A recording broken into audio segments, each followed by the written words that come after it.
Good morning, everyone. Can you hear me? I believe so. Yes. Good morning. Good morning. Yes. So, welcome, everyone. I'm Luisa, and on behalf of the SUREFIT project, I'd like to extend our gratitude for your attendance today. Before we start, I would like to provide some important information regarding the proceedings of today's event. So, as indicated in your registration, this event is being recorded, okay? Cameras and microphones will remain off throughout the session, and currently the chat function is disabled. So please post any questions in the Q&A section, and they will be addressed at the end of the event. So going into what brings us together today. On our workshop, we will focus on SUREFIT's most recent research results. We will have 5 speakers and 5 presentations of all the demonstrators of the project, followed then by a dedicated discussion period. We will start with a presentation on the UK demonstration building by Chris Benson. So, Chris, the floor is yours.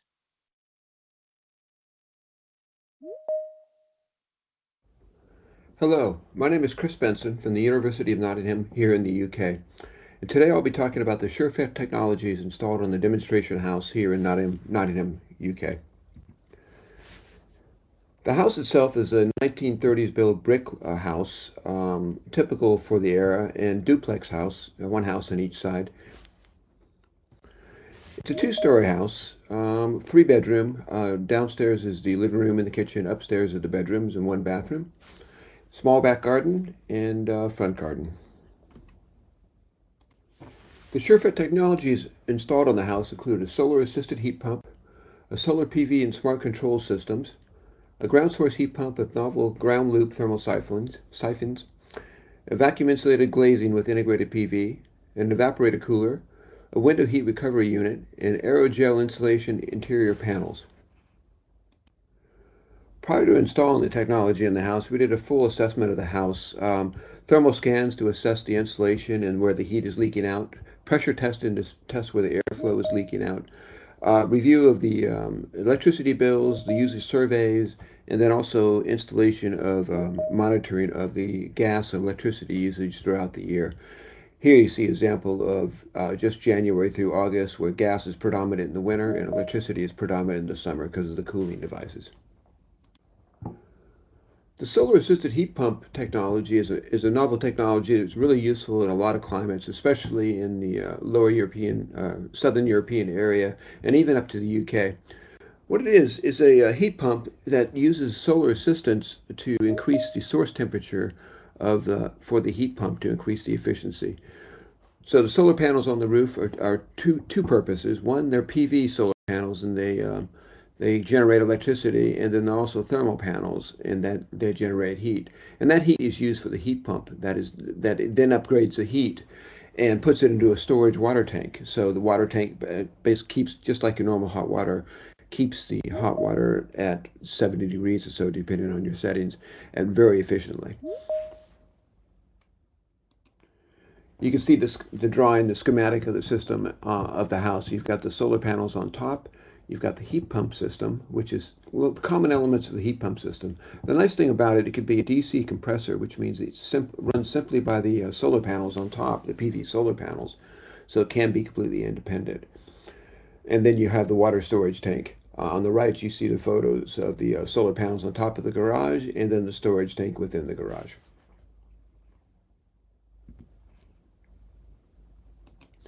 This system was evaluated throughout the year. Here you see an example of February through September. So that goes through the middle of winter in the UK where it's cloudy, dark, and cold, all the way up to September where it gets up to 32 degrees depending on the situation.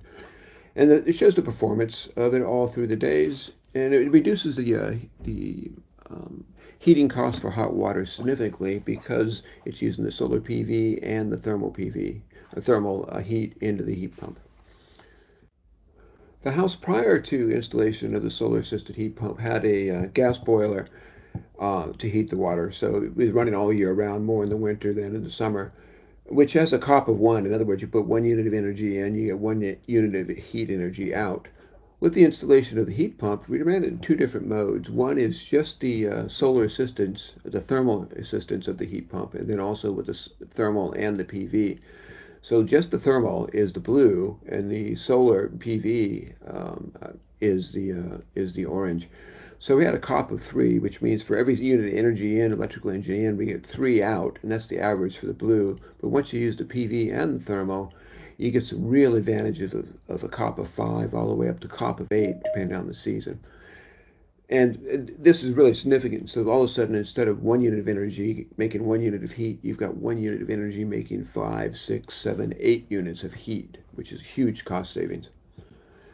In the house, you were able to reduce the energy over in a 20-year period by 51%, energy reduction by 72%, payback period about 9 years for this system, and the system life is 20 years. So it's a good buy for the homeowner, in that they could get a system that pays itself off quite quickly, and then they're just basically getting hot water for free. As I said, it's also really useful in other climates too. So we tested modeled the system in different climates. So for the UK, you get an average of the 3.6 and 6.2 COP.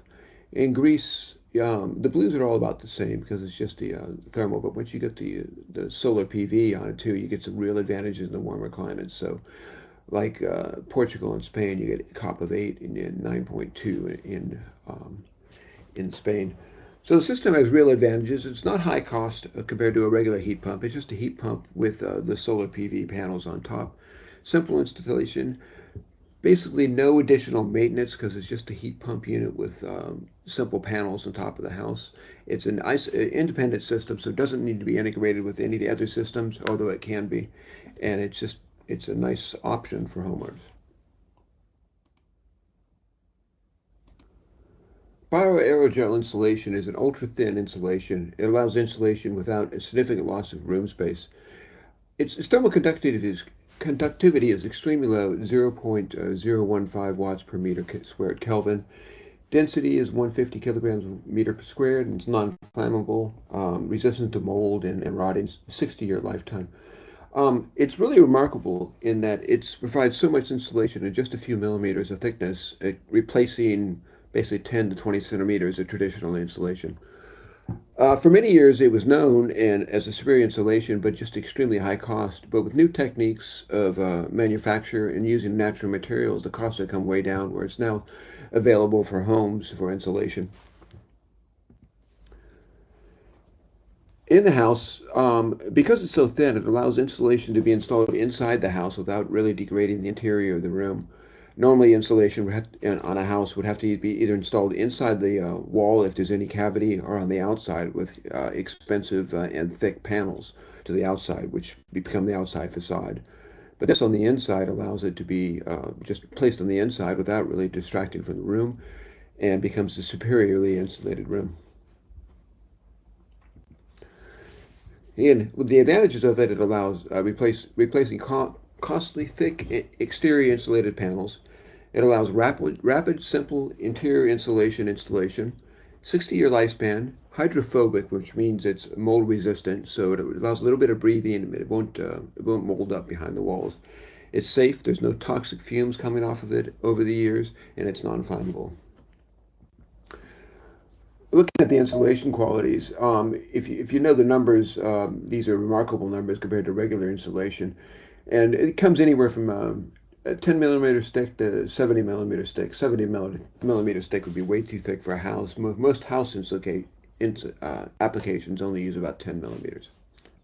And again, we used it for one room in the house. It showed, the thermal scan showed superior insulation.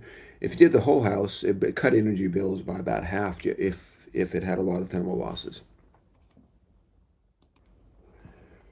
The home also had a set of solar PV panels installed on the house roof on the west and south peaks of the house to provide solar electricity to the house. It includes solar PV panels, as you see, and then a smart controller system. And the smart controller of home heating and cooling technologies allowed cost to be minimized of the whole systems. Even in the UK, the solar panels work in the winter, although these solar panels are primarily used for cooling systems, fans, and stuff during the summer where it's more suited. In the southern climates of Europe, obviously you get more year-round performance applicable to cooling and such. We also installed a novel ground source heat pump installation. Ground source heat pumps are better than air source heat pumps because they use the heat that's within the ground, just a few feet or a few meters down in the ground, provide stable temperatures of 10 to 12 degrees depending on where you are and the depth you go to. This means your heat pump doesn't vary in efficiency in the winter and the summer. It's basically a constant efficiency, and it's higher than the air source heat pumps. The problem with ground source heat pumps is they either require a very deep borehole going straight down, which requires a drilling machine to come out and expensively drill the hole. Sometimes it's 100 meters down, sometimes it's a couple hundred meters down. And for a lot of properties, you can't even get the drilling rig into the backyard where you need it, back garden where you need it. The other method is the horizontal loops, where you need a large area, basically a field, where you dig down the trenches and you put these horizontal loops out. Both ways are costly or require a large amount of area to do, and that's not really useful for most homes, especially in the UK, where small gardens and you can't get the equipment in the back. The SureFit project has developed another way to use ground source heat through the use of novel heat siphon systems, basically little heat pipe systems that you place in the ground and they remove heat from the ground up to the central glycol loop back to the heat pump. They can be placed pretty close together, and what they do is enhance the heat carrying capacity, the heat conductance capacity of the ground by addition of some carbon fibers in the ground. And then also for the house itself, we used sand, so it's moist sand, so it's a really good heat capacity, so it stores a lot of heat. This allowed us to do a ground source installation system in the very small back garden, as you can see on that picture to the right. The advantage of these thermal siphon systems is they can be installed by a single person with a hand drill. Basically, they go out there and they drill the 1 meter hole and place the system in, and you just place the array in there. Part of the installation was a significant amount of modeling of how close you could place the thermal siphon arrays together in the garden, and depending on soil type and testing the soil conductivity and such. A lot of modeling included CFD modeling and thermal modeling and then system modeling for the heat pump itself. Results and the test results and confirmed the modeling, and we showed it is a nice way to get a ground source heat pump in a limited area at a low cost. The thermal siphon array allows about 32% increase in a COP over an air source heat pump. Another advantage is you don't have the exterior air source heat pump big fan unit, so it's silent, no external fan unit, and no freezing of the heat exchangers, because a lot of times those big fan units freeze up in the winter and you have to reverse the cycle. So it just ends up being more efficient and more pleasant user experience. So even in a compact UK garden, the thermal siphon placement at 1 meter allowed maintaining the ground temperature about 12 degrees, which is really nice for an efficient ground source heat pump. The window heat recovery unit is a novel technology developed at the University of Nottingham. It allows fresh air ventilation in a house without loss of heat or cooling. So in the winter, it keeps the heat inside the house. In the summer, it keeps the cooling inside the house, but still allows ventilation. It's simple to install, generally above a window, can be above door frames or special installations, and it is shown here on the right side of the picture. The system itself uses heat pipes to recover heat from one side and move it to the other, depending on which direction the air is flowing. Heat pipes are no moving parts. They're basically just a tube with the liquid in there, where the liquid boils on one side and condenses on the other, and the liquid, depending on your temperature ranges involved. Generally, it's water and copper pipes in this installation, and those pipes just have big fins on them, make them act like a heat exchanger. System also includes small fans to get airflow on there, so you could control your airflow in and out, and the controller would control that. Here you see the system pictures of the different stages of the development. On the top right, you've got the system in the lab where it was being tested with all the instrumentation on it, and it showed nice performance inside the temperature-controlled room in the lab there. And then on the bottom right, you've got the system before it went over to the house, the system packaged for sort of a consumer use thing. And on the left, you see it installed in the house above the window there, although it could be installed above windows, doors, or just a typical installation. The idea is it doesn't take a lot of room. It doesn't cause furniture to be moved around or much modification to the house. It's just sort of there up above and sort of out of sight. Here's just some of the data of the system inside as it's installed in the house. It's actually during the summertime where the inside air temperature was kept about 22 degrees, but the outside air temperature is about 30 degrees. And it just shows the flows of the different airs in and out. And it's just a solid state, or basically a solid state system. The heat pipes are just silently operating the entire time. The only noise you have is from the fan itself.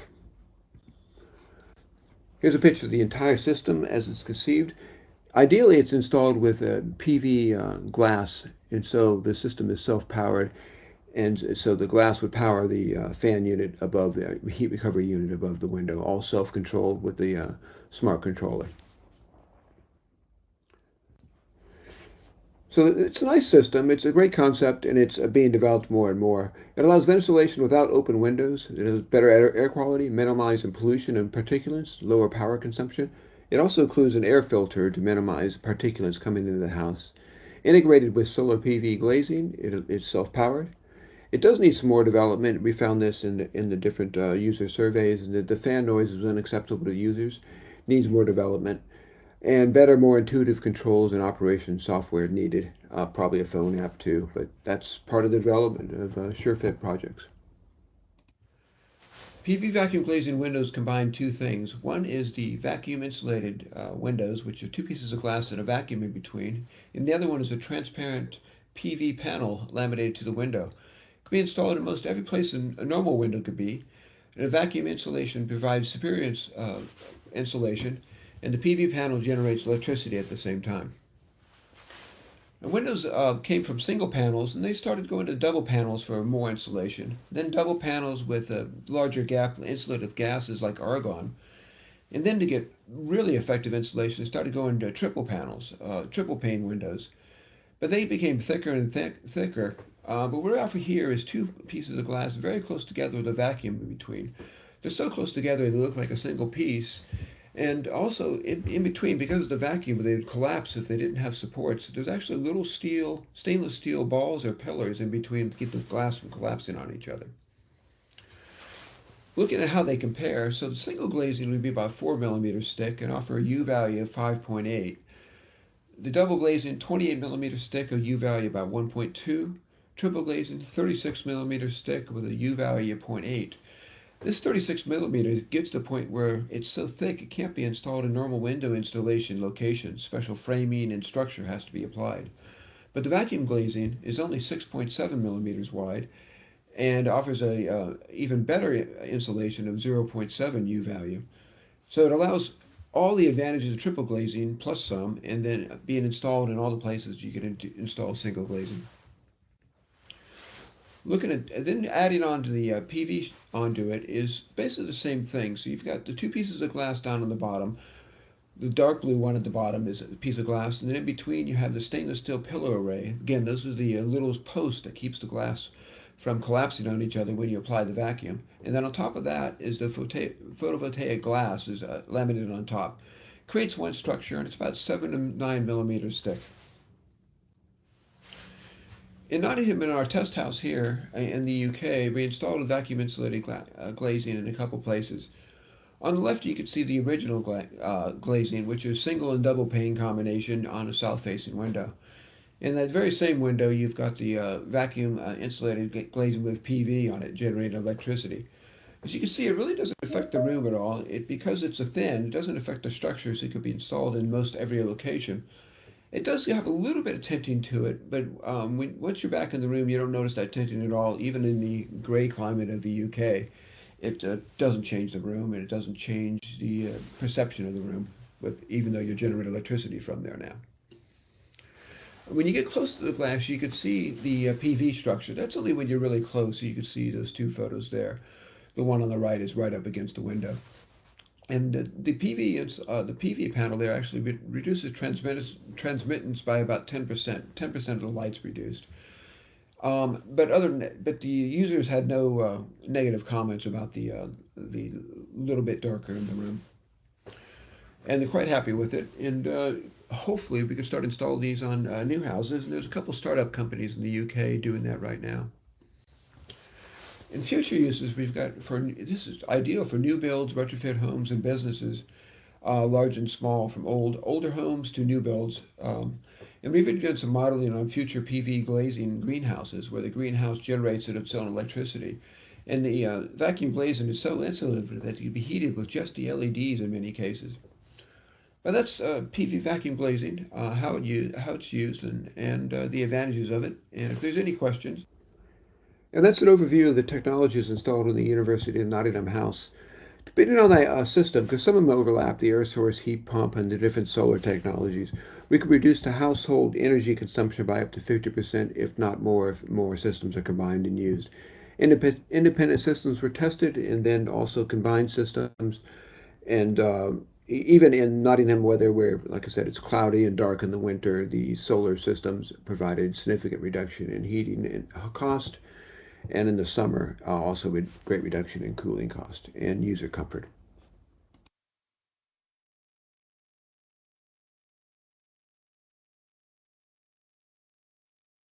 Thank you, Chris. Now, in a couple of moments, we will give the floor to the Finnish pilot project that will be presented by Simo.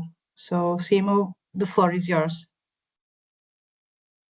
Okay, thank you. So I'm Simo Kilpeläinen from AALTO University, and I'm presenting the Finnish pilot project results of this project. So here's an overview of our demo building. So it's an apartment building in Helsinki.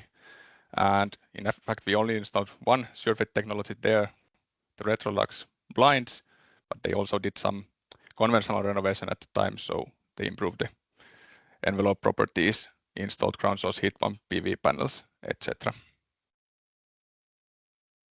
Okay. So we installed the blinds for the bedroom and dining room in March 2023, and the balcony blinds, actually this wrong here, it's October 2023. So 2 installation trips there. And then we were measuring the indoor conditions at the building before the installation of the blinds and also after that. And then we also did an experimental study at our own offices to assess the performance of the blinds in a more controlled way. So here are some videos of the installation. So first, we had to drill holes in the concrete slab on the ceiling of the balcony.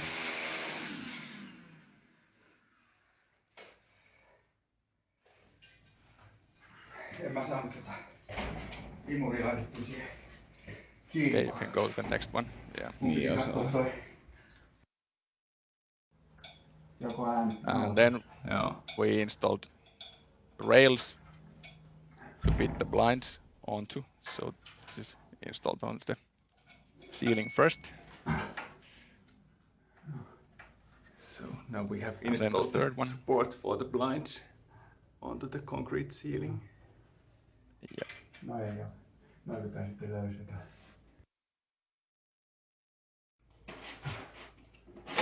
Okay, and here's the small blind for the, just in the balcony, there's an openable window on one side, so we had to install blinds in 2 sets. This is a small blind.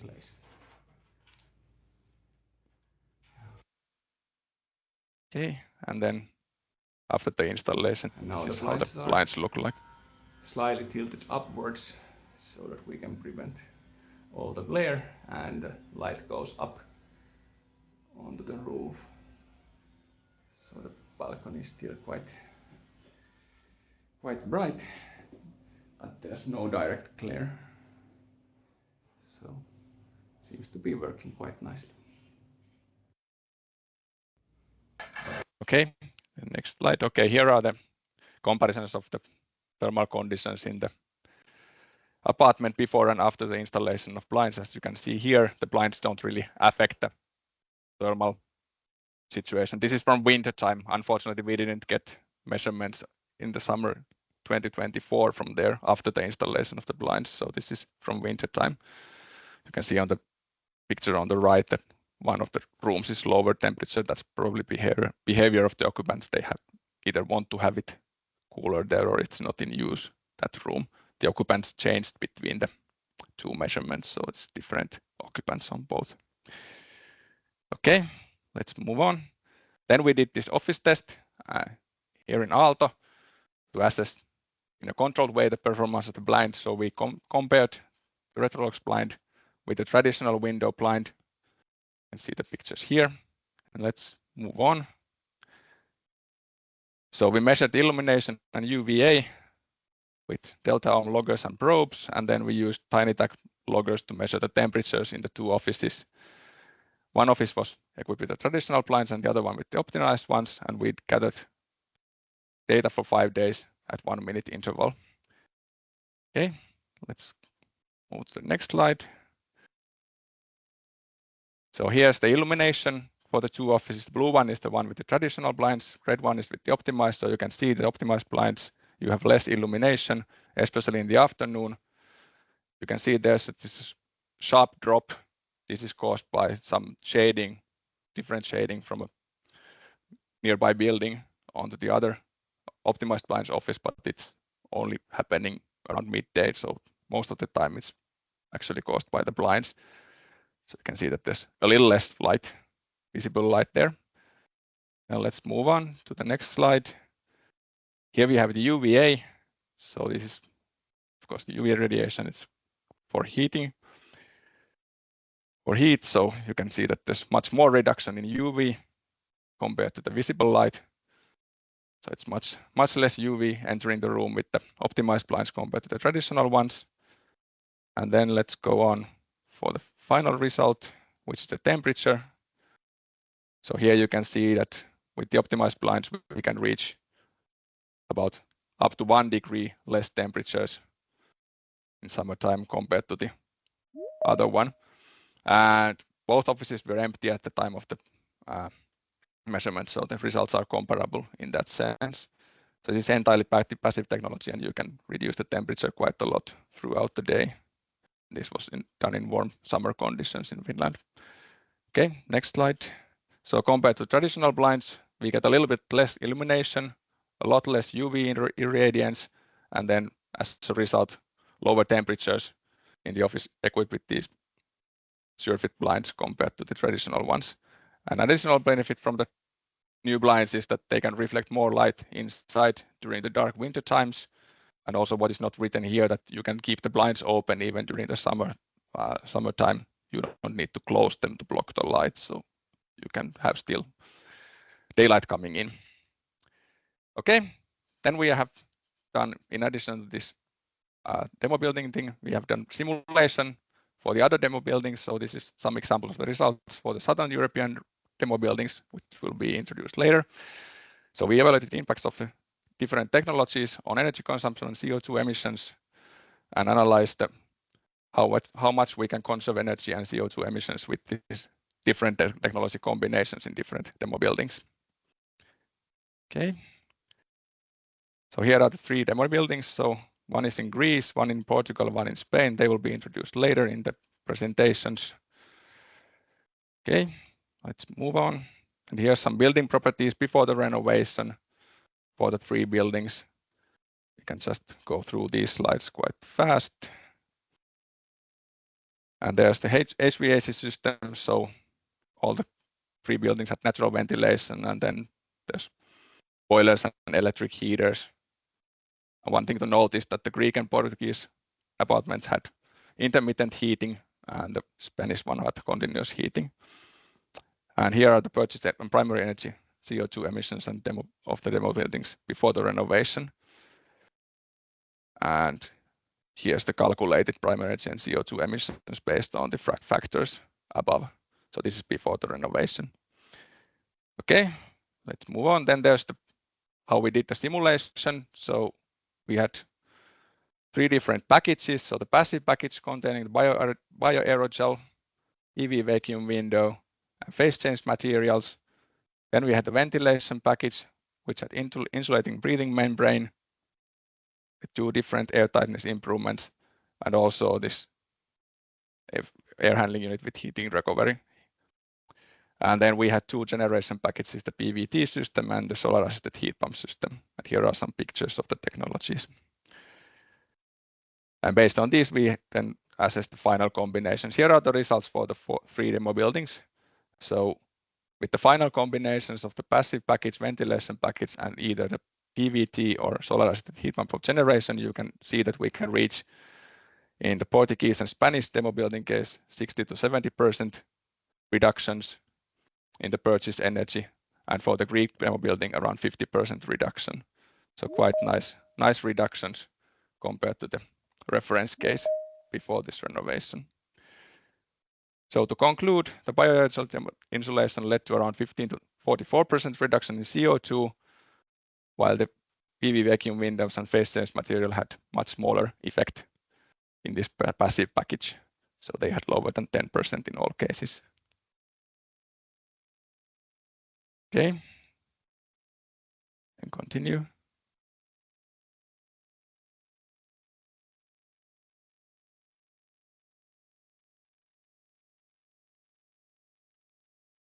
Can you continue the slide?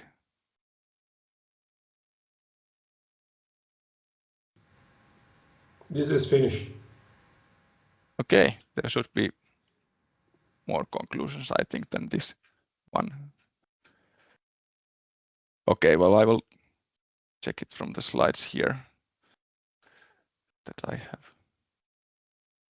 have. There's a couple more conclusions. Okay, so they are not for some reason here, but retrofitting with the insulating breathing membrane reduced emissions by around 15 to 40%. But then if you do that, we need this window heat recovery air handling unit to maintain indoor air quality. So the final reduction would be around 7 to 25%. And then the installation of the 2 generation packages, either the PVT system or solar assisted heat pump, brought up to 25 to 35% reduction in CO2. And for the 3 different thermal buildings, the optimal combination for Greek and Portuguese case was the PVT system 1, which gave 48 and 58% CO2 emissions reduction in the 2 buildings. And for Spain, solar assisted heat pump was better, and they reduced the emissions by 72%. So that is all. Thank you.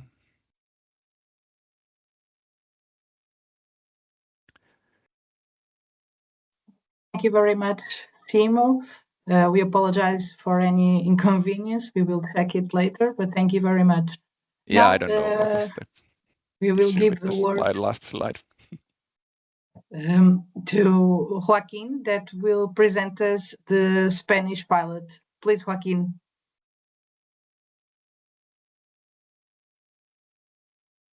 Okay, good morning to everyone. Thank you so much. We can go move forward. Okay, we have for a general overview. You can skip these 2 first slides, because maybe Maria is going to talk more about this, but this were the objectives that the SUREFIT project aimed. And regarding the available SUREFIT technologies, both Chris and Simo have talked about most of the technologies. Here, the only news that I'm going to give is about the PCM panels, the phase change materials, and the prefabricated panel with bioaerogel panels. You can move forward, please. We are working in the Spanish pilot in 3 detached buildings, rectangulars, 7.10 meters deep and 4.4 meters wide, and their distribution in 3 floors: ground floor, basement, and first floor. It's very significant in terms of analyzing the final results. The kitchen is mainly located in the ground floor, and the living room is usually in the ground floor. Okay, it depends on each of the owners. You can see that it's a neighborhood that it has all common finishes, and it has a common layout, but we were able to propose a refurbishment that changed the final aspect of the building. You can please move forward. Next.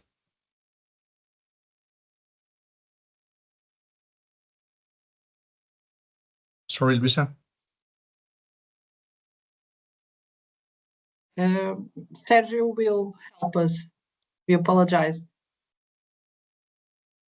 should be moving, but it isn't. Just a moment, please. Yeah. Oh, it is. Okay, you can see the floor plans of the building and a cross section. Main facade is the face to Avenida Santander to the west, while the rear facade opens to east to a private backyard that is located at the back of each house. Next, please. Here you have a little table with the distribution of the different the areas and surfaces of the facades and windows that we use to evaluate the different needs for blinds, for PV vacuum glazing, for the insulation, and also we have here that some specifications of each of the houses, because here we have only 3 houses, but 3 different houses with different occupancy levels and heating system. We have for the house 40, we have a gas condensing boiler, also for domestic hot water. In the house 42, that has an occupancy regime slightly non-regular, we have electric radiators and an electric boiler. And for the house 44, we had a natural condensing gas boiler, but it was changed to electric and then changed again to biomass boiler. Different kinds of windows and different ways of inhabiting the houses. Next, please. Okay. The construction consists on load-bearing walls made of 2 layers of brick with a single hollow with a gap in the middle. The floors are with concrete, and the roof is constructed with brick parapets. Next, please. Okay, only to give you some context, Valladolid it's located in the west of Spain and has a continentalist hot summer Mediterranean climate. We have very hot temperatures in a couple of weeks in the summer, and some cold temperatures near 0 degrees in the winter. We have some ample sunshine days, and the regime of rain is not so heavy. We live in an elevation of 735 meters. Next, please.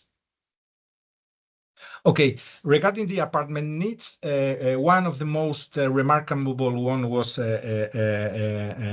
apart from getting some reduction of the bills of energy consumption, it was the real hot conditions of the bedrooms in the top floor, in the first floor. We will see, but we were reaching almost 36 degrees in the bedroom at night in the hot days of summer. Regarding noise, there was not so much complaint, and mainly it was about cooling and ventilations and temperature, the main issues that the inhabitants had. Next, please. Okay, we performed some tests before the renovation. This was our air tightness test that it was not so good in the end for the four apartments. Next one, please.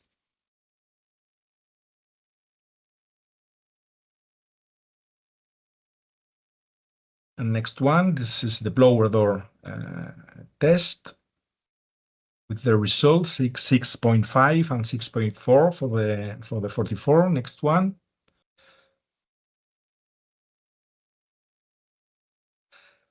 This was a thermography and a thermofluxometry that reveals a U value of 1.4 that was okay, not so good. Okay, next one. Okay, here are the renovations that were made has been made in the Spanish pilot. We work with passive system and active systems. We have this phase change materials, an external insulation with prefabricated panel, a reflective and rain-screen and air tightness membrane, and the daylight louvers. And also we have installed the PVD panels, the PV vacuum glazing window, and the window heat recovery unit that had been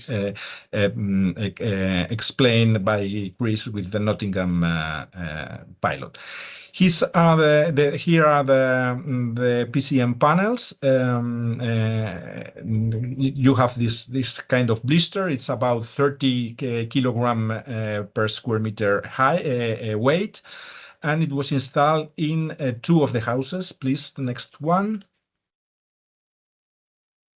It was decided amongst the PCM provider to not install PCM panels in one of the apartments, only to check the performance of the different system. PCM panels works as a container of energy that, in the case of the 27 thin ice, it's like a resistance to the room to get higher than 75 degrees. And then in another apartment, we put the 32 C thin ice. Okay, next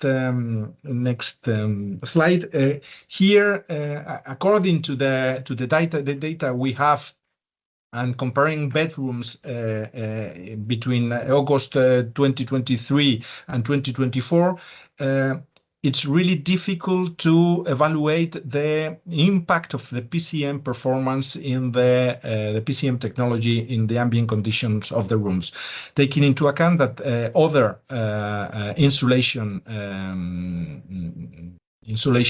technologies have been installed. Next slide, please. Here we have the external insulation with prefabricated panel, consisting in 20 millimeter of XPS, 20 millimeter of aerogel, and another 20 millimeters of XPS, with the product developed by CGR. The U value that it was tested, it was 0.48 watts per square meter. Next one. here we have the drafts of the installation of the different anchors that we've made, because we installed this not as an ethics system, but with an air gap that it was needed by the Winco membrane that was also installed. So this is the draft for the installing of the anchors. Next one.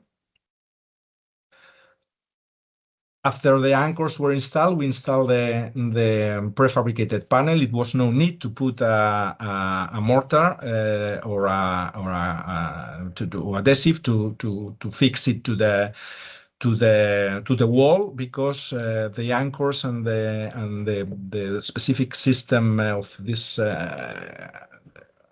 these plastic anchors, it was enough to guarantee the fixing of the panels. And you can see the rafters that will receive the final Winco membrane. This installation, it was easy. It was not complicated. Once the workers trained to cut and to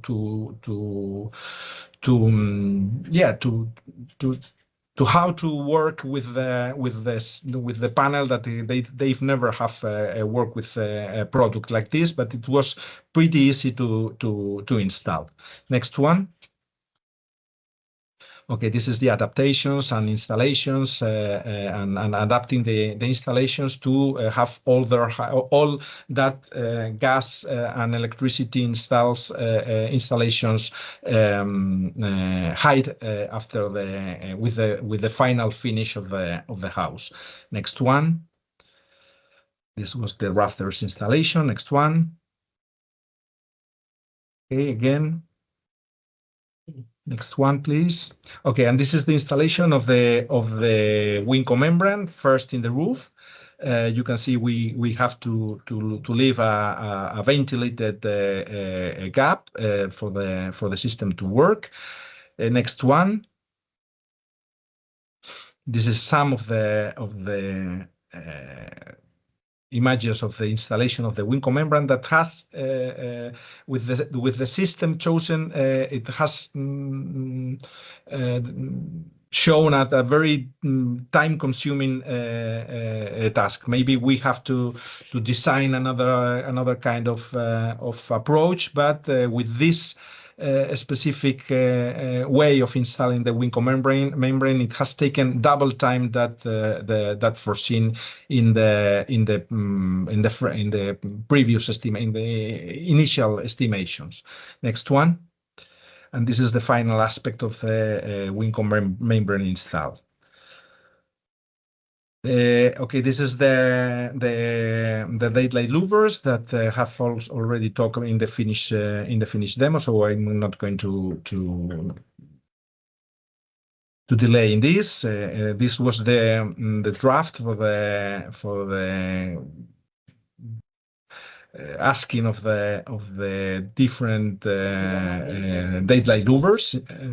Next one, and this is the final installation. I like for you to focus on the second photography on the right one, because the light that is on the roof is from the reflection of the daylight louvers. It was the owner of this house report that they barely turn on the light of the kitchen at that moment.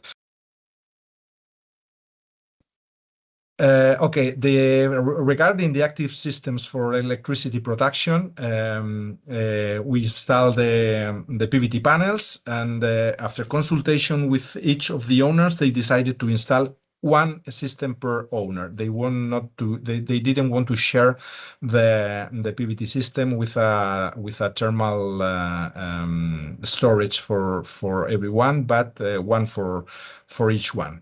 Next one. Some photos of the system installed. And these are the PVT panels, the PV vacuum glazing windows that were installed all together with the window heat recovery. This is the system that the constructor of the framing developed to pass the wires to the house. Next one, please.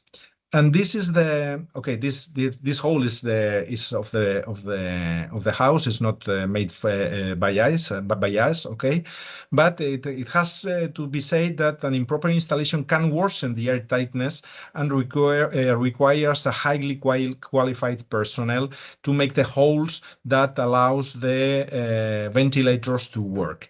And as Chris said, when it works, it's a very, very noisy equipment. Next one. Okay, other actions that we're taking is the owners independently from the project change the door and window frames. The owner of House 44 changed the heating system to a biomass system, and the owners of House 40 independently paid for XPS insulation in the roof, 8 centimeter insulation in the roof. So it gives us different conditions for each of the houses team to interpret the results of the different measurements. Next one, please. Okay, this is the final aspect of the building with all installations hidden by the final finish, the final envelope. Next one. Okay, here is the temperature conditions of the bedrooms, and it's possible to see a very important reduction, significant reduction of the temperature in the bedrooms in the summer, between summer 23 to the summer 2024. And this is due to the insulation, a combined action of the insulation, the air tightness membrane that is also reflective, and also the PCM. Again, next one. Here are some of the measurements taken with the thermofluximeter, and we have at the beginning of 1.4, and now it's estimated in 0.445. Again, and this is about this slide is about the estimations, because we don't have enough data to make a consistent analysis, but we have data to make an estimation, and we can say that we are near to 60% total primary energy reduction in the House 40, because it's the one that has the more consistent lifespan in all the duration of all the project. Next one. This is a brief of the technologies installed. Next one, please. Okay, the air tightness test has been slightly better, but we think that it's not so much better because of the holes that we've made for the window heat recovery. Next one. Regarding to the perception of the owners, they perceive that they have better conditions in the summer, from a hot perception to neutral right now, and in general everything has got better than in the beginning. Next one.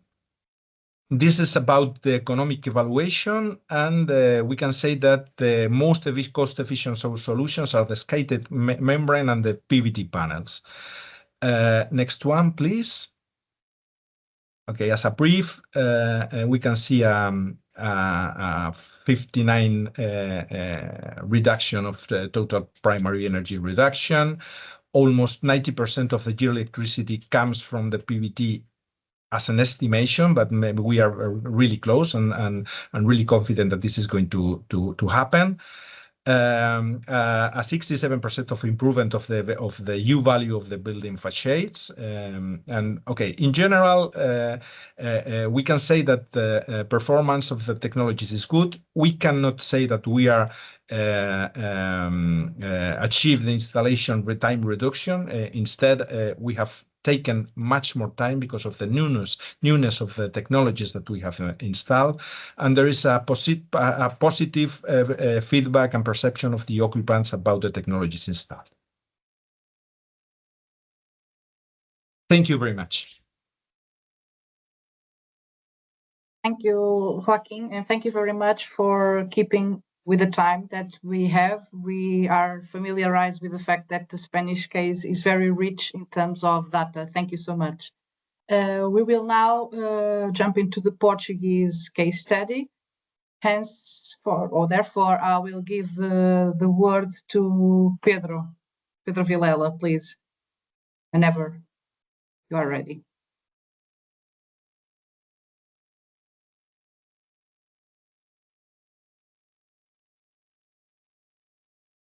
Hello, good morning.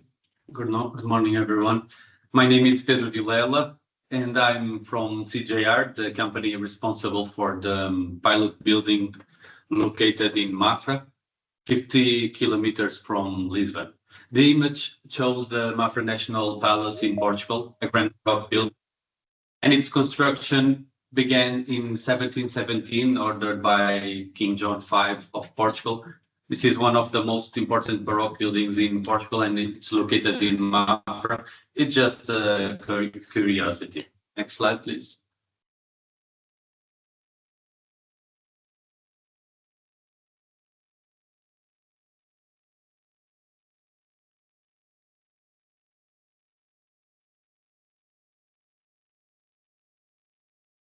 Okay, I think that we have some delay here, but it's our internet. But this is the heart of Mafra, literally, where our building is located. And this is our pilot building. It's located in the parish of Carboeira, previous one, in the municipality of Mafra, close to Ericeira, well known by its beaches and surfing. Some say that this building is over 200 years old, and the facade was built with the stone and 2 layers of plaster. The windows are single glazed with a wooden frame. Now, next slide, technologies installation. In this project, several technologies have been installed to improve the building's energy efficiency. Among them are PV vacuum glazing, combines insulation with solar power generation in energy efficient windows. We attached a battery in order to save the energy produced, and it is possible to charge a smartphone, for example. Then we have a heat pump. It uses thermodynamic panels to improve heat pump efficiency and reduce energy consumption. It is utilized to heat the water of radiators, baths, and kitchen. We have also a window heat recovery that recaptures heat from outgoing air to preheat incoming air, enhancing energy efficiency. It also renews the air inside the building. The daylight louvers directs natural light into the interior while minimizing glare and heat gain. It can also be used to do the opposite, depending on the orientation of blades. Finally, we have smart controls. They optimizes building systems for energy efficiency and comfort through automation and data analytics. Sorry. Next slide. The implementation of these technologies significantly reduces energy consumption and improves indoor environmental quality. And this is a crucial step toward making buildings more sustainable. We can see some technologies installed. Next slide, please. As I said, smart controls by OnControl were implemented to optimize building systems for energy efficiency and comfort through automation and data analytics. So we can see some of the technologies here, and they can be controlled and automated, and we can get some data from them by the smart controls that have been implemented by OnControl. So CJR, in partnership with ISQ and OnControl, was responsible for delivering these technologies to the building owner, the Mafra City Council. Next slide. Taking advantage of this intervention, the City Council has also decided to carry out additional improvements, such as installing radiators and replacing windows, thereby increasing residents' comfort. With this change of windows and doors, better insulation and waterproofing of building were promoted, preventing cold air and humidity from entering, which happened at the beginning of the rehabilitation. We can see a video from our house. PV battery glazing installed with a battery, window heat recovery. First we see a heat pump.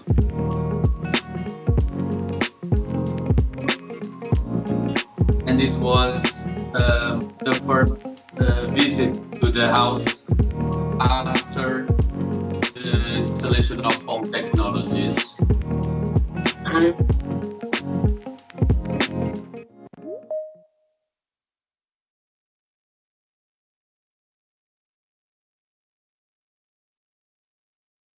So before installing the technologies, a detailed analysis of the building's energy needs was conducted to assess its initial performance. And we can see here that exceeded category 4. Next slide, please. Data on indoor environmental quality was also collected, allowing for an objective comparison before and after the intervention. Next slide, please. Thermal measurements were taken to identify critical heat loss points. Here we can see images of the building's south, east, and west facades. And obviously, west facade is clearly a problem with low temperature values. We lost a lot of heat from that facade. A blower door test was conducted to evaluate the building ceiling and its impact on energy consumption. The reduction in air leakage is largely due to the replacement of doors and windows on the lower floor where the resident lives, and the difference is significantly greater, which makes us very satisfied with these results. I'm talking about the next slide, but I cannot see the slide of blower door test, please. And we can see that on the ground floor, we have differences by 54% between 2022 and 2024. And the first floor, we have differences around 17 and 21%. Next slide, the indoor average temperatures, please. Okay. This graph shows the variation in average temperature across different rooms in the house over time, from August 2024 to January 2025. The kitchen, the gray line, has consistently higher temperatures compared to other rooms. I would like to ask for the slide of indoor average temperatures, please. So the kitchen, always high temperatures compared to other rooms, likely due to the use of appliances and cooking activities, as well as living room, the gray line, once it's connected to the kitchen. The bedroom, the blue line, with gradual decrease in temperature as winter approaches. The upstairs floor, orange line, shows more pronounced fluctuations, suggesting that this area may be more exposed to temperature changes, possibly due to less insulation or greater exposure to external conditions. In fact, part of the heat loss comes from the roof and the west facade, as we could see on the thermal test. In December, there is a significant drop in temperature, with the upstairs floor reaching the lowest values. These data points can help assess whether improvements in insulation or heating adjustments are needed to ensure better thermal comfort throughout the house. Next slide, please. Indoor air quality was also monitored. The CO2 concentration on the upper floor is obviously lower and more uniform, since we have installed the window heat recovery and it can renew the air, and there is no people living there. Next slide, please. Relative humidity levels were measured. We can verify the high level of humidity due to the activity inside the house, cooking without exhaustion, beds without ventilation, and the inhabitant doesn't like to open windows, so the air doesn't renew. So these two peaks of reduction here we can verify around 24 October and 18 of December. These two peaks are justified by the visits that we have made to the building, because normally when we go there, we open all doors and we can have the circulation of the air. So next slide, please. Now we'll see a video. Now a video from firstly we can see the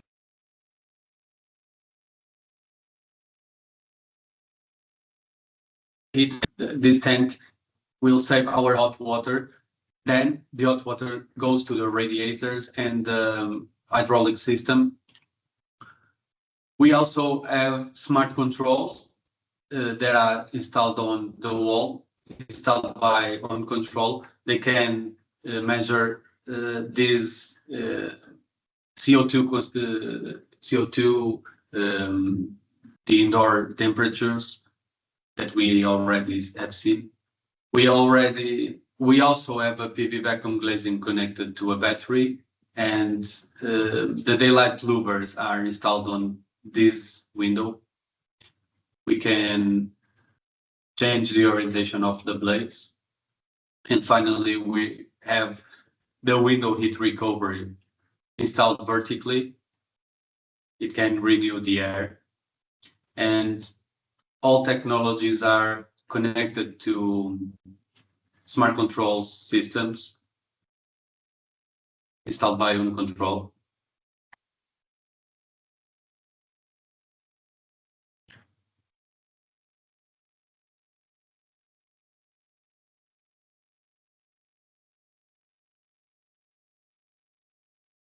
So next slide, please. Although we've installed a box with acoustic insulation to reduce the noise of the heat pump, and the vibrations still transmit to the lower floor. This occurs because the old wooden slab lacks weight insulation, allowing the machine's vibrations to spread throughout the space below. And these projects are precisely for this purpose, to install, to learn, and improve. They enable us to identify problems, implement solutions, and gain valuable insights to refine our approach. Next slide, please. Finally, I would like to thank you for your attention and everyone involved in this project, especially my colleagues at CJR, ISQ, and On Control, as well as the Mafra City Council for their support in implementing these innovative solutions. And thank you very much. Thank you, Pedro. Now we will give the word to our last speaker, our last presenter, Maria Papa, that will show us the results on the Greek pilot. Thank you, Luisa. Good morning, everyone. My name is Maria Papa, and together with my colleagues Sofia Papadopoulou and Konstantinos Tsoutis, we were intensively involved in the technical part of this project. Next slide, please. So this is a slide that you have already seen several times. It presents the available SUREFIT technologies that we had to evaluate and decide which of those we can effectively use in our demo site, the Greek apartment. Next slide, please. So a few words about the Greek building and more specifically the apartment that we worked with during the SUREFIT project. As you can see in the photos, it is a first floor apartment. You can see this in the yellow frame in the photos, in a 3-story building that was built in 1981, and it is located in the city of Peristeri, close to Athens in Greece. As you can see in the schemes below, the orientation of the two main facades is north and south. And we are talking about Greece, so South Europe, Eastern Mediterranean country, and the area belongs to the hot summer Mediterranean climate type, according to the Köppen climate types. Next slide, please. So as you can see in this photo, this building and the apartment of the first floor is attached with 2 other buildings on the east and west sides. The ground floor consists of 2 spaces that used to be shops, but not anymore. So the floor below the apartment is not regularly used and occupied. The first floor that interests us is a 1-family apartment. 4 persons are living, of approximately 90 square meters. And on top of this apartment, there is another family apartment of approximately 90 square meters. And on the right, you can see the dimensions of this apartment. So it is approximately 8 meters long and 15 meters wide, and it has a living room, 3 bedrooms, 1 kitchen, and 1 bathroom. Next slide. The building is constructed with concrete pillars, and the walls are made of bricks, as you can see on the photo on the right, of 6 hollows, using an installation of single brick, a polystyrene layer in between, and another single brick layer. Moreover, the apartment had, before the renovations, sliding sash balcony doors of 8mm single glass with aluminum frame. Awnings existed and still exist attached to the exterior wall of the building. The heating was supplied through diesel boiler, cooling system provided by air conditions, and the hot water was supplied by low pressure water system from a triple energy boiler that is flexible to work also with a solar collector and electricity. Next slide, please. In these slides, you will see the apartment's needs as these have been reported by the tenants of this apartment. So we had discussions, interviews, we share questionnaires to the tenants of the building in order to see how they, what are the real problems that they are facing in their everyday life. And as you can see on the left in this graph, They mentioned that during the winter, they feel too cold, cold in the autumn and too hot in the summer. And as you can see on the top right graphs, there was also overheating issues through the windows, and they had several issues with the noise coming from outside. So all these indicate that we had to improve the insulation, improve the heating and cooling systems, and replace the balcony doors. And in general, the most important needs that the residents that are also owners would like to improve were these four aspects: heating, cooling, noise, and temperature. Next slide, please. We also did, before the renovations, leakage testing based on the blower door test. And we found out that all frames had strong inflows on all sides. We've calculated a particularly high percentage of losses from the entire building cells, and this resulted in the ineffectiveness in heating and cooling system of the apartment. And on the right, you see the thermal imaging that we did before the renovation. So the shots from the interior of the house indicated the poor thermal and air tightness properties of the existing frames and windows. Next slide, please. So, based on the conditions of this apartment, based also on the available technologies that we had in the SUREFIT project and the targets that we had to reach through the renovations, AALTO University performed energy simulations using the EDI software. And on the table, you can see the purchased energy in the original case and in the simulated scenario with the SUREFIT renovations. So we had 120, and with the renovations, the outcomes was that we will reach a 62% reduction. The primary energy was 143 kilowatt hours per square meter, and through the renovations, we will reach 61% reduction and also 61% reduction in the CO2 emissions. Next slide, please. So based on all this, the renovations that were decided were the following. We had to insulate the ceiling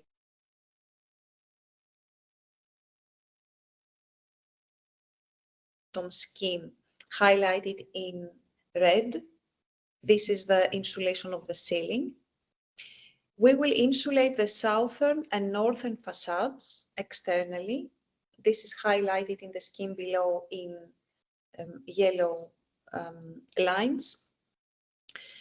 And we will also install PV vacuum window. We could do that in only one of the four balcony doors because this is a system that is being manufactured by a university, so the capacity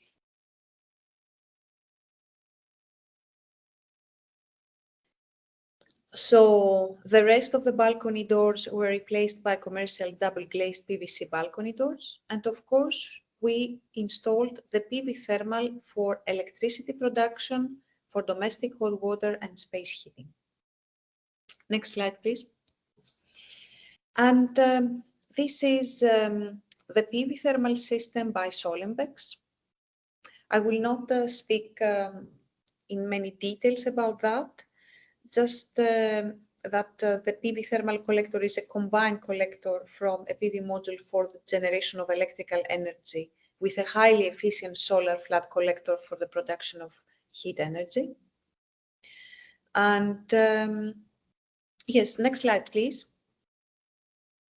So we had to install the solid tank that you also saw in the previous presentation, and the only available space in this building was the ground floor. And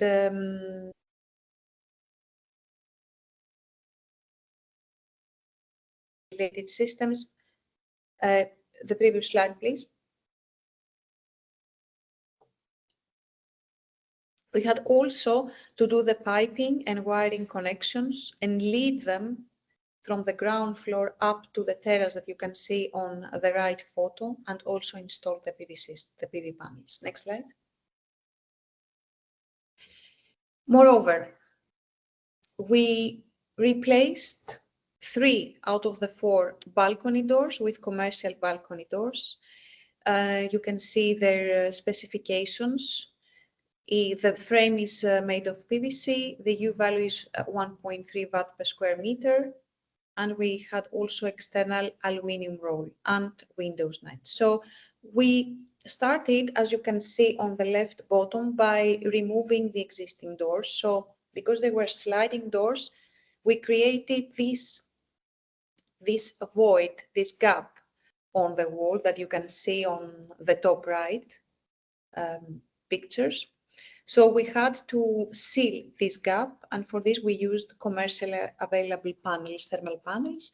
And then, as you can see on the right bottom, we installed the new balcony doors, the commercial ones. Next slide. Also, we insulated, as I mentioned before, the ceiling of the ground floor with the Skytech insulation membrane by Winco. You can see the specifications of this membrane. It has a thermal conductivity of 0.029 watt per meter Kelvin. It also offers sound reduction, and it is available in 3 thicknesses. We have used the 26 millimeters. So we insulated, as I said before, the next slide, please, the ceiling of the ground floor, which had a false ceiling before, so we had to remove it, as you can see on the first row of photos. And then we place a frame, and on this frame we put the Winco membrane, and then we have to install again the false ceiling and do the final painting. Next slide. As I mentioned before, we insulated externally the 2 facades, the north and the south, by using the prefabricated insulation panels produced by CJR. So it is a sandwich panel that consists of 3 centimeter polyurethane panel, commercial, 2 centimeter aerogel blanket, again commercial, and 2 centimeters XPS panel. And so we had a panel of a total thickness 7 centimeters, and the U value of the existing wall with the prefabricated facade was 0.22 watt per square meter Kelvin. Next slide. So this is a slide about the installation process. I will start from the left top. First, we put the adhesive on the panels.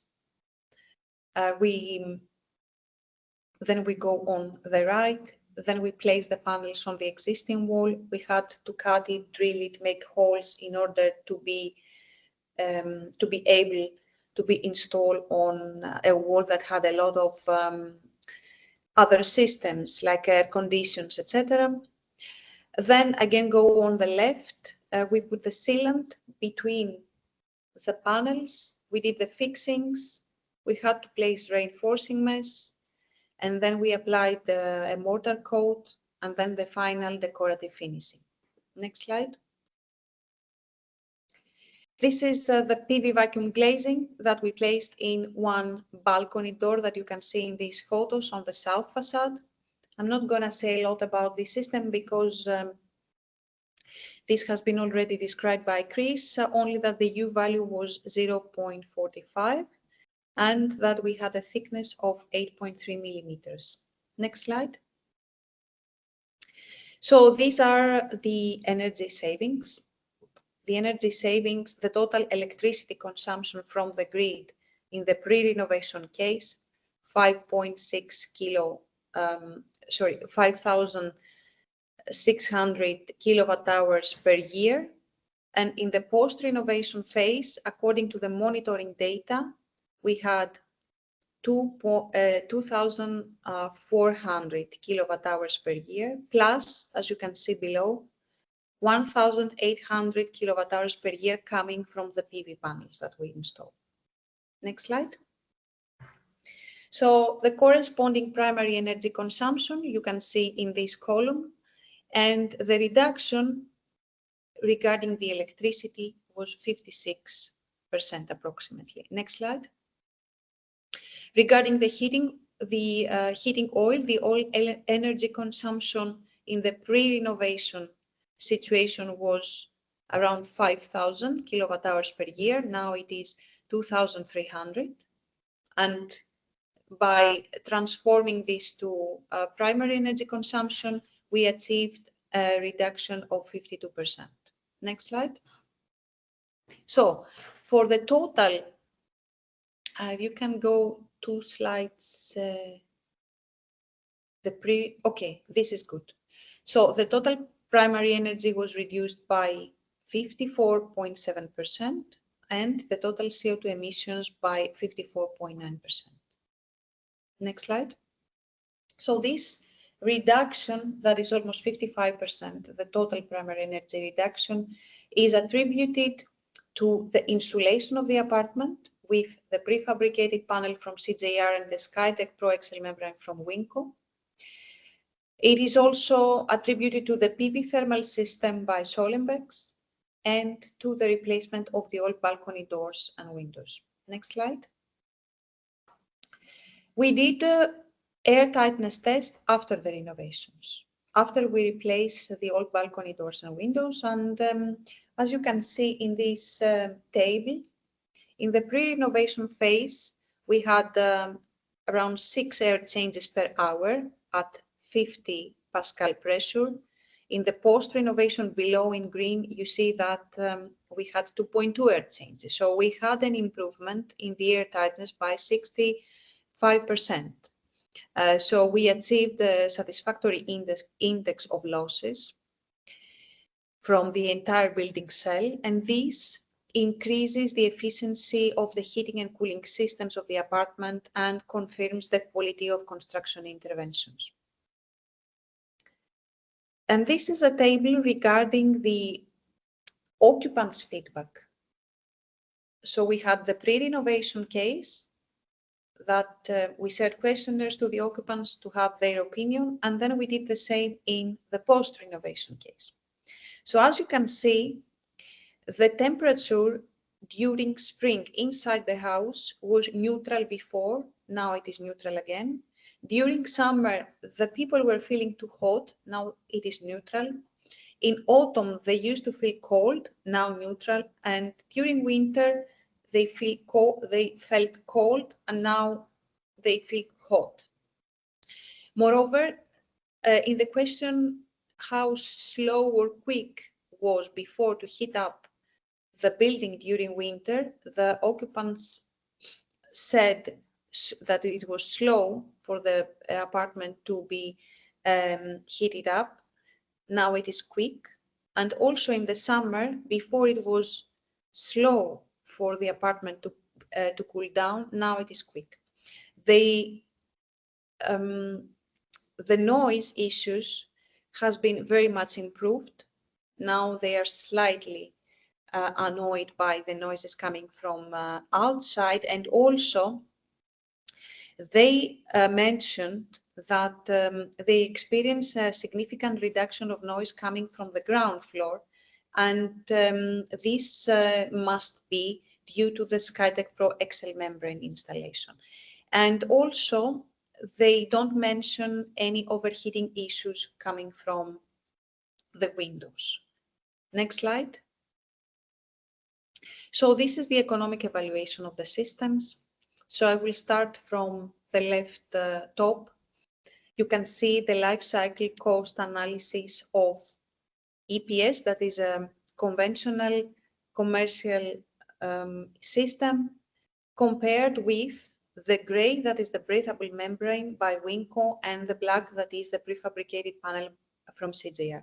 So you can see that we have similar LCC results for the EPS and the breathable membrane, that is already a commercial product. For the prefabricated facades, we have high LCC results, but this is because it is not an industrially produced product so far.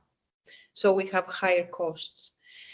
In the next graph, you will see the LCC analysis of the PV thermal system, the gray, compared with conventional PVs and solar collectors. So we have again a similar LCC outcome for these two cases.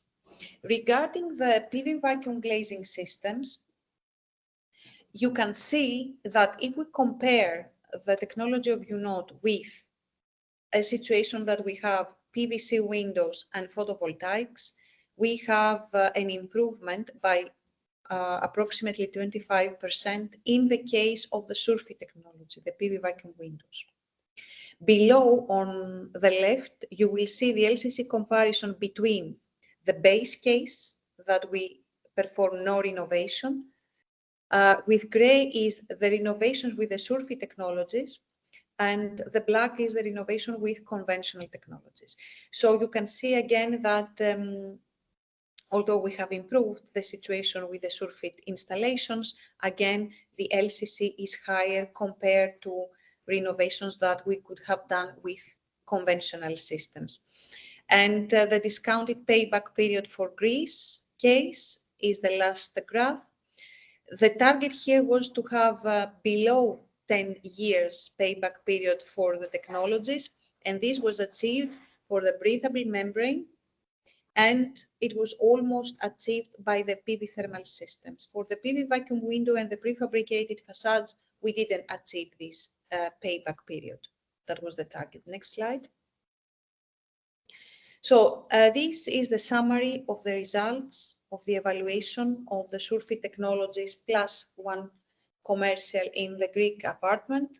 So we achieved 55% reduction of total primary energy and CO2 emissions.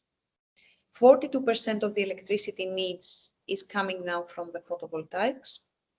65% improvement of the apartment's air tightness. 25.5% improvement in the LCC assessment for the PV vacuum glazing compared to conventional technologies. We have comparable results regarding the LCC assessment for the breathable membrane and the PV thermal systems compared with conventional technologies. We had a very good payback period of 5.84 years for the breathable membrane and approximately 10 for the PV thermal system. The payback period is more than 10 years for the prefabricated panels and the PV vacuum glazing system, but this is mainly due to the fact that these are not commercial products. Unfortunately, we did not achieve any installation time reduction compared to conventional systems because the installation time was almost the same for the SUREFIT technologies and any similar commercial system. And last but not least, we received a very positive feedback from the occupants related to the building performance. So thank you very much. Thank you, Maria, and thank you all the presenters. So for the moment, we have not received any comment or question from our audience on the Q&A. But I think that we could discuss a little bit the results. So we have seen, and I will start from the last presentation, that of course, if we are living with pioneering technologies, there have been challenges in terms of the life cycle costs achievements. This is a challenge for innovation, for science in general, right? So this was part of the SUREFIT purpose, and that's why it has been developed. So we wanted to bring new technologies into the market, and there were challenges. We have also seen, I would say, that from the Spanish case study, there were challenges more visible, maybe a little bit, in terms of featuring and installation of these technologies within the existing buildings. But once again, these are challenges that come from the purpose of refurbishing buildings. So instead of building new buildings, if we want to expand the lifespan of the buildings, we shall improve for sure the conditions of the inhabitants for, I would say, today's comfort levels, either in terms of temperature, either even in terms of noise, that we have seen that there were also some significant improvements. And I would like to maybe point out that though not all the results were the ones that we would like to achieve, we still got very positive results, either in terms of energy savings, that of course they reflect on the energy expenditures that the inhabitants have with their households, but also in terms of the CO2 emissions. So I would say that this is the path for the forthcoming years, and the challenges that the building sector, especially I would say the residential sector, will face. I don't know if any of the presenters wants to add something beyond their presentation in terms of the experience, the results, because these are very fresh, newly results. So the installations were concluded. These are what we normally call the preliminary results. Of course, all the validations will come with time, right? So we will have a new spring and a new summer coming that will help us validate even more the results that we have been achieving so far. Also in terms of the satisfaction of the occupants, right? We have seen that there was a very significant decrease in terms of the thermal, I would say thermal discomfort, right? During the summer period. And obviously beyond the thermal discomfort, this also reflects on minimizing the energy expenditures with cooling during summertime, especially in the southern countries. So maybe I can give the word to any of the, if one of the, you are not forced, of course, the idea would be that we would have some interaction from the audience. But as we didn't, I can ask if any of you wants to add one final comment or one final observation of this experience, because it has been an experience and a challenge one. We are all familiarized with the challenges. So if any of you wants to add something, please feel free to do it.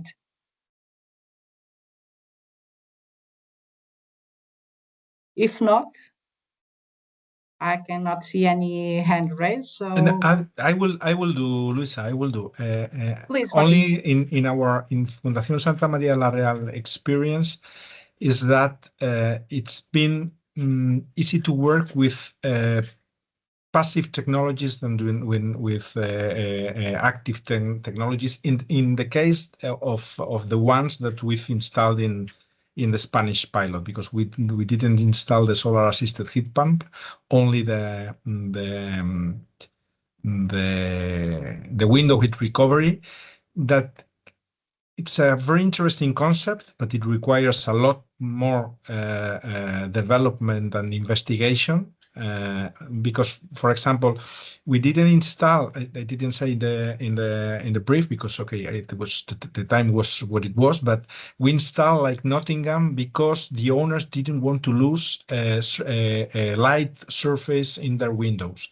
Their windows are very tiny, and it was a requirement for them not to install to reduce the frame, the size of the frame, because they will reduce the amount of light. Of course, so we always have pros and cons on a certain technology, even in terms of indoor space for the systems, right? Yeah. That storage the energy. So all these challenges come from the particular condition of a certain case. Some technologies will fit better individual houses, like the UK scenery that we have seen. Then we have other solutions that maybe fit better in smaller apartments. But I think it was a challenge, and the results that we obtained, particularly, I'm very satisfied. I know that it has been difficult. Those that have accompanied the sites know the challenge that you have faced, but it was part of the, I would say, of the challenge. Yeah, of it the was early beginning. part of the game, if you allow me to say. Exactly. Yes, indeed. But the question is that we have, okay, in some cases we have worsened the air tightness of the building, making the holes because we have wrapped all the building with the Winco membrane, but after we have make the holes, and these holes has to be very well closed to air, and it was not the case. Okay, maybe we can work on this with some improvements, but okay, it's not. Now we are where we are. Exactly. So I think that what the project has shown us until today is that, of course, there is space for improvements. There must be always, because we are never 100% satisfied, and mostly because as we brought new technologies, those technologies brought new challenges, especially in terms of the installations. And even we have seen the tubes, the cables with pre-existing systems. We are always working on something that was not anticipated from the construction period, right? And even these airtightness issues definitely continue to be a challenge, and maybe some technologies will last for the next 30 years. Some others might not. It depends a lot also on the user and on how they feel that they are satisfied or not. So if you all agree, I would conclude our workshop. We have seen that we have covered I would say, the most critical issues on SUREFIT's main results. You were also able to capture the key insights that, for sure, it will be valuable for future reference. And thank you for your presentations, even the videos. I think that they illustrate very well the challenges and the work that has been performed all along with this period. Of course, some things are not seen cannot be seen from to our audience, like the challenge leading with the homeowners, their wills, their satisfaction. Okay, and nobody likes to have construction works in their houses, but in the end, they are all more satisfied than they were. So one last appreciation for everyone's engagement and participation, whether they were on camera or not, also for those that have been following us online. Just one last word. I mean, the video will be available. So even for those that, because they were shy or not, but they didn't want to contact us at this moment, we have the SUREFIT project. Our contacts are there. So please feel free to contact us whenever you feel it's opportune. So once again, thank you for your participation and commitment to SUREFIT project. Goodbye. Thank you. Goodbye. Bye. Thank you. Thank you. Bye.